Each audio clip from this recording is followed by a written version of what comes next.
been? What are you looking forward to against McAllister tomorrow night? Obviously, I think the first thought is, you get to finally play in front of a crowd, in front of people. Yeah. So you're getting all those kind of first game people jitters out of it.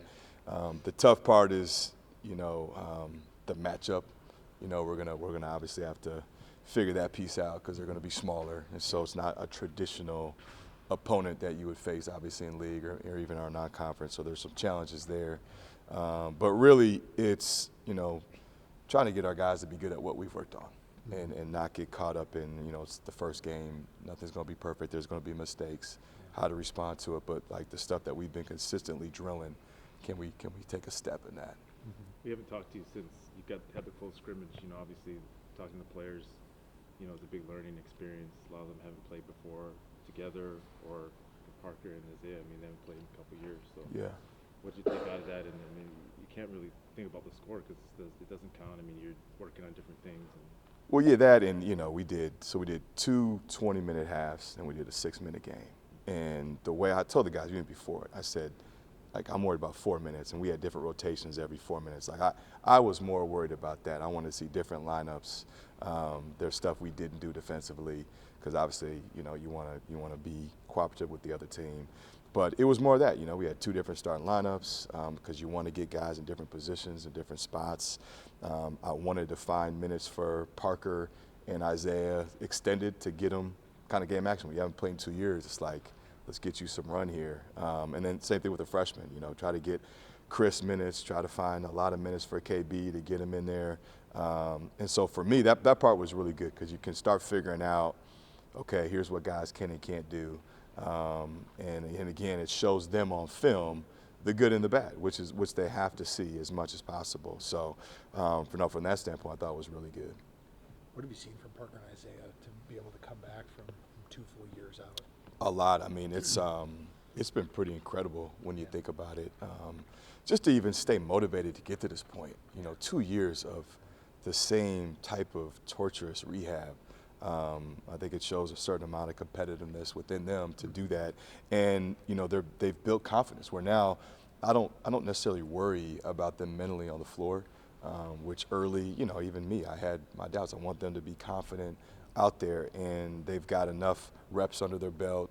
And then again, Thursday will be another rep.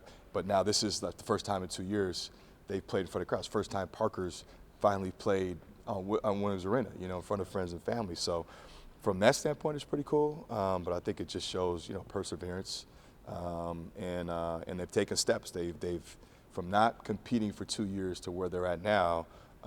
Is pretty good in terms of just timing and rhythm and confidence. What have you seen from those 2 guys as far as just relying on each other? Obviously, they're going through the rehab process together, and they go through it together again, but also kind of live together as well. Yeah, no, I think it's been great. It's if you're going to go through something like that for 2 years, it's probably good to go with it. Go through with it with somebody that's your friend and your teammate, and kind of your almost misery together a little bit. And they help motivate each other too. I do think because their time frame was so similar both times, their rehab was kind of joined at the hip, and so they were able to motivate each other. They were able to know, look, we know what you're going through as far as how you feel when you're at this stage of rehab. You got to keep pushing and keep working, and I just think it's been really good for both of them. Because Isaiah hasn't played for you, obviously Parker hasn't played for the Gophers. You have 7 newcomers essentially. Yeah. And so how do you figure out who plays well together? What kind of lineups? You use 2 different starting lineups. Yeah. What kind of challenges those? No, it is, and that's why the scrimmages is important. That's why the exhibition game is important. You obviously want to play well, and there's a scoreboard, but to be able to figure that stuff out, and to be able to figure out who does play well together, and it's scary. We still got 3 sophomores. As much as we talk about those guys playing last year, they're still only sophomores, and you've got 3 guys that are brand new to the program with Elijah, Mike, and Jack. And then you got 2 guys that haven't played in 2 years. So there's a lot of new pieces you're trying to figure out, and how quickly can we get on one page. And so it's nice to have returners, but it's still they're young returners, and then you're bringing returners that this is all new. So that'll take steps. I'm sure Thursday there's going to be times when I'm ready to really be frustrated, but you gotta understand it's all new, and it's going to be a process, especially probably until January. I think most teams will tell you don't really, even with experienced team, you don't really know your team until mid-January, February. And I just think for this group, we got to be patient. We got to keep coaching them. They got to stay patient with themselves. I think the 3 sophomores got to realize that, yeah, I know you played a lot of minutes, but it's not like all of a sudden now a light switch is going to go on. You're going to be this completely different, veteran player that's been through it. No, you're still a sophomore. There's going to be growing pains, and I've got to be patient with that as much as, coaches aren't, and I'm not. Can you speak to, I'm the one that stuck out. Parker said, "I'll play for you one day." Is something he told you after that second tear? Just what is that moment going to mean to you and him together? Yeah, it's more for him. Honestly, for me, it was just get him to this point. I mean, that was in the back of my mind all the time. Was like, all right, I got to find a way to make sure I'm doing my part, and getting him to this point. All right, is he getting enough reps, but not too many reps? Right? Do we have the right timetable as far as when he could be back playing 5-on-5, and just making sure that was in the back of my mind with both those guys. Like, all right, mission number 1 is get him to this game and get him to this point, and because that's for him. Again, to go through the rehab process. I think it's going to be a cool day for him to finally be able to walk up on that floor, and you're not watching. You're finally competing. You said that you wanted to play faster a little bit. Obviously, when you look at Jack, he's a different type of player. Pharrell is a bigger player, but for the most part, you guys do have, guys that maybe can run and play faster. Is that kind of opposed to the way the Big Ten is, and are you okay with that? Yeah, and when I say fast, I mean we're not like going to be the Golden State Warriors, you know what I mean? But when we have opportunities to break. Sure. I'm not going to be like telling them to put the brakes on, especially defensive. You get a long defensive rebound, or we get a steal or deflection. Yeah, can we run the floor? Can we get our bigs to consistently run the floor? And it's more like play fast with pace. Like, I'm realistic. I know what we are and who we are, so it's not going to be like an out of control. But yeah, if you can steal easy buckets and you can get out the floor and get somewhere you're not running half-court offense, that's ideal. So we'll continue to grow with that. Obviously it's personnel driven. But there's some things you can do with guys that maybe aren't like a Dawson type runner that can create, momentum or actions quicker in the offense. That doesn't put a lot of pressure on your half-court defense every time to have to run something. The matchup, how did you come about with McAllister being the team for the exhibition? I always try to do a local team. I think that's important. And Abe, I've known him for a long time. Been a really good dude. Been a friend of the program, friend of myself. And so, to be able to help him out, I know he was anxious to do it, and we couldn't do it the first 2 years because we were kind of already booked. So I told him, just hang tight, and we'll get you here down the road. So to be able to help him out and do it for him and his program, always looking to do that. Speaking of local teams, I know college basketball scheduling can be rather nuanced at times. I talked to Coach Tower over at St. Thomas. He thinks it would be great for the community if St. Thomas and the Gophers had an annual game like Wisconsin and Marquette. Mm-hmm. Has there been any kind of thought down the road about that happening? No, there hasn't. And again, it's not. And he said, I like Ben a lot. Please don't make me sound bad. Yeah, no. And I have a lot of respect for what they do. I know that's going to be a continued question that's brought up. I get it. I understand it. From my standpoint, I have to do what's right as far as scheduling for our team and our program. And it's nothing against those guys. I just think right now for us, I don't know if that makes much sense. Down the road, maybe look at it and think about it. But for right now, just the payout. Again, I get it. I understand it. But for me, when I look at like our program, what we're doing and what we're trying to build, you look at just the return factor. I think right now, we're good with what we got. The scheduling is going to only get tougher with the new Big Ten. Yeah, I mean, we're even trying to figure that out. How many games are we even playing? I don't think we really know that yet in league. What the travel is going to look like. Even I think I could say this, the Gavitt games, I don't think that's any longer. So now you're kind of losing that. So you got to figure out, okay, without knowing how many games we have in league play, it's hard to pick out a preseason, tournament or non-conference team because you want to make sure that you're obviously early putting your team and program in a position to be successful.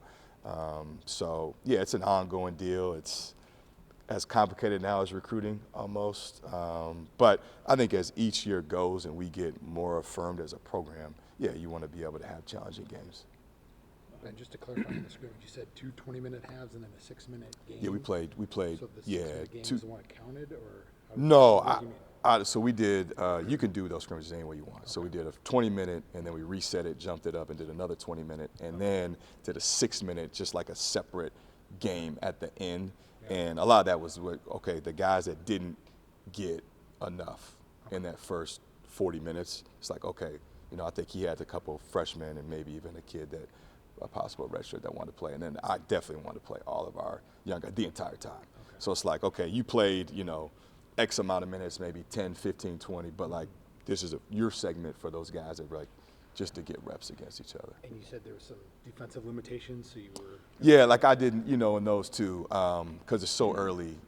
There's stuff we do pressing wise, there's stuff we do zone wise. Well, if they don't have zone offense in, I'm not gonna bust out our zone. So you talk about that with the coach about, okay, what do you have in, what do you not have in, and there's also stuff where like, for them, they wanted to work on their offense. So, he didn't necessarily want me to press the whole time in the first one. So they could get used to their transition and playing. So there's trade-offs, you do stuff like that. If he might ask me, hey, is there something that you want us to do defensively? And I could have been like, hey, really deny your pressure because we might see that early. Can you give me that look for 10 minutes? That's the benefit of, when you do those type of games. Exhibition, they're going to do what they're going to do, but in these games, it's like, all right, we need to get something out of it, and let's work on some stuff that I think we might, see in the future coming up, or just have trouble with. Well, when I was talking to Chris Stapps, that's it, right? Mm-hmm. He was saying that maybe he didn't think that redshirting right now was like in the cards for him, that he wanted to kind of show that maybe he could contribute, and you'll see down the road. Yeah, we have not. We have not talked about it. Yeah. Yeah, I leave that up to the guys, unless it's something that I feel like is out of the question because of just playing time, just realistic. I'll bring it up, Right. but no, for the most part, I'll leave that up to the guys Right. and let them come to me if they feel like yay or nay on that. And with Caden, it was expected just because he was. Because he's so coming out of high young, school. yeah. Because he was only just turned 17, Right. and so that was known when we took him. It was, hey, we're taking you. So instead of going to prep school for a year, why don't you just come here in redshirt and be in our program? So that was already predetermined. Looking back on that with the injuries and everything, did you think about not doing Yeah, honestly, no. I wasn't going to do that to him. Yeah. I think that he wasn't ready, so it would have been unfair to him. But I wasn't going to go back on what we kind of already talked about. But I think now that in long term, it really was beneficial. I mean, the kid's put on, just under 20 pounds. He's not your normal freshman because obviously he's been in the system, so he's comfortable with things. And to be able to kind of see it from the side and balance social, academic, and basketball, I think for any kid, especially at 17, was the right move.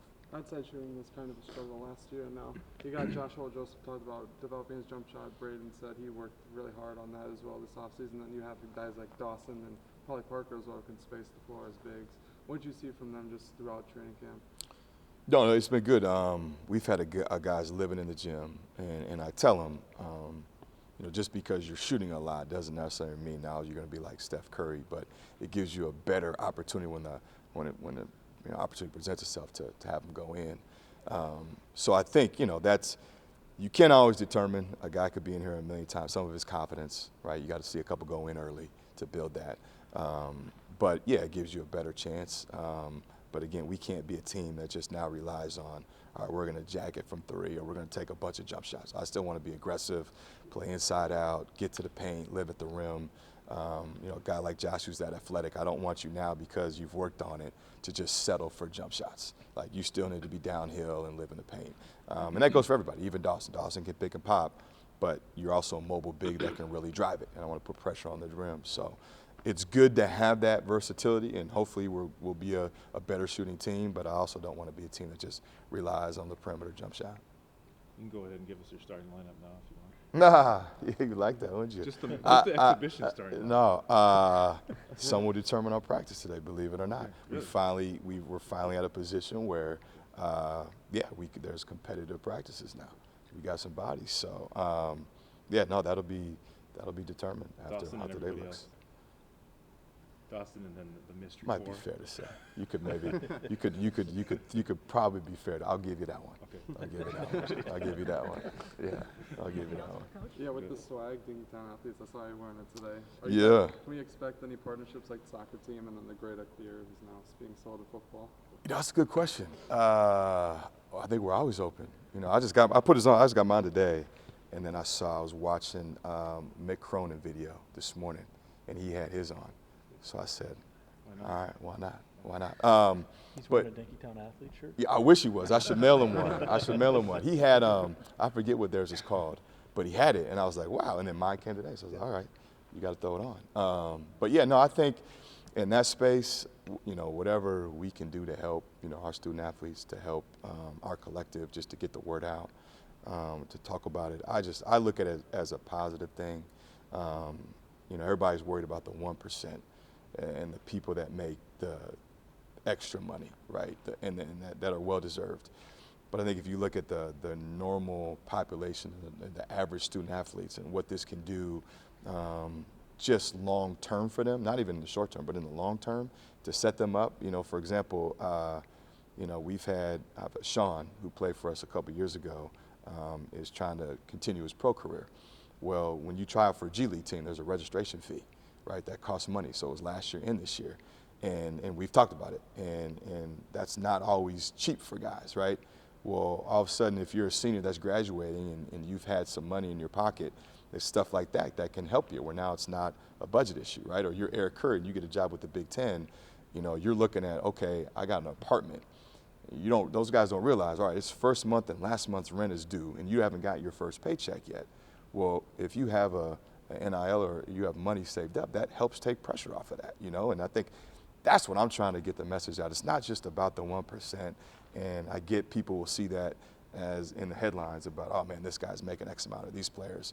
But it's all about like student athlete welfare, and this is part of it, and being able to help those guys and teach them how to budget and teach them about taxes and all those little things. But then also when they're out of here, you know, being able to have them, you know, have a couple dollars in their pocket to start life, right? Or, you know, on senior night, being able to have a guy or a female, you know, fly family out for senior day, and not have it be tight or something that they're worried about. I think all that stuff is positive. So just getting the message out and doing whatever I can do to help. Thank you. All right. Thanks, Ben. Appreciate it.